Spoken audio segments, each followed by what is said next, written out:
We recognize the eyes of the nation are on this race. And I think this is a clear test about how much we value freedom, how much we cherish our democracy, and how much we're willing to push back on Donald Trump, who's been eviscerating both. So Democrats are calling in the heavy hitters as the campaign clock ticks down in those two governors' races we've been talking about. In New Jersey, Democrat Mikey Sherrill is getting a boost from Pennsylvania's Governor Josh Shapiro, as well as Arizona Senator Mark Kelly today. It's a test drive of sorts for the next generation of Democratic leaders as the party searches for someone to match President Trump's hold on the GOP. Let's bring in Fox News contributor Byron York. So, Byron, Mikey Sherrill bringing in a fellow, well, a governor. She's not governor yet, but bringing in the governor of Pennsylvania and bringing in an Arizona senator to bolster her campaign. How do you assess what they'll do for her?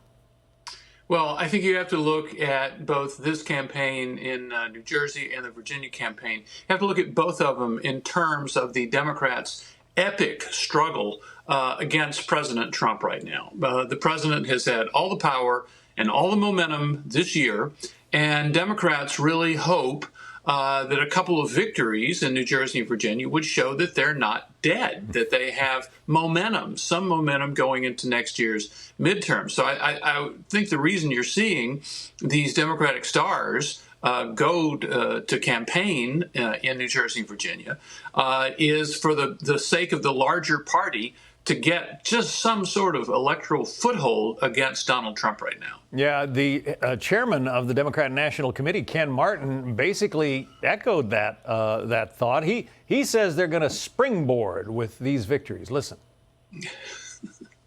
It will springboard us into the 2026 elections with a lot of additional momentum and energy. But we're already seeing that throughout the country. We're on the ground turning out every single vote in places like Pennsylvania, Virginia, New Jersey. I was just in LA yesterday turning out votes on Prop 50. And we're going to do everything we can. We're not taking anything for granted, despite the fact that we have wind at our back.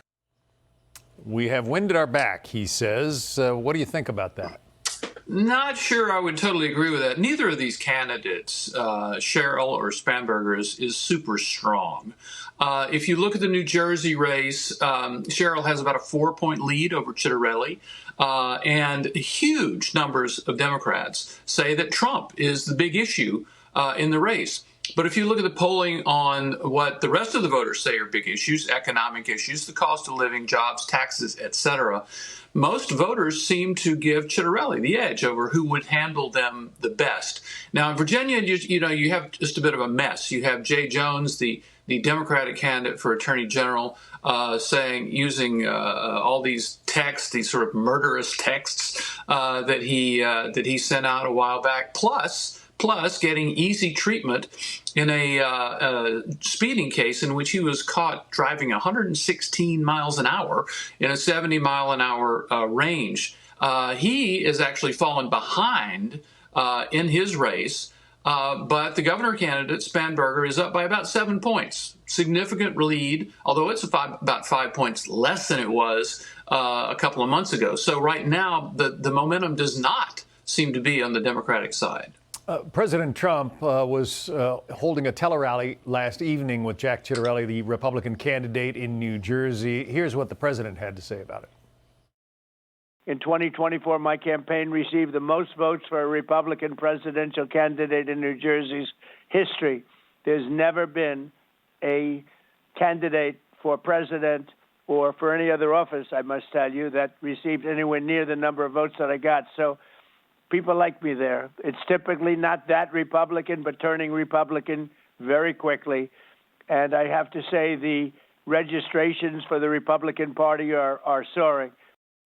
Of course, he's been well known in New York as a developer for decades, but, he says that things are turning red in New Jersey. Would you argue with that? Well, Trump really made an effort in New Jersey in the 2024 election, had a huge rally on the shore, and obviously campaigned also in New York next door. So that was kind of unusual campaigning for a Republican president. And I think clearly, even though obviously Democrats are just almost unanimously united against him. The president's endorsement and his support is still a big thing for Republicans in New Jersey and with some independents. So it certainly doesn't hurt what Trump is doing. And the question is going to be whether there are just enough Republicans and independents to get over all the Democrats who are so motivated to vote against Donald Trump. Yeah. It's going to be an interesting race to watch. We had Mikey Sherrill up there live. She's having a rally in New Jersey right now. She's the Democrat candidate, obviously. Byron York, thank you. Thank you, John. Click here to subscribe to the Fox News YouTube page to catch our hottest interviews and most compelling analysis. You won't get it anywhere else.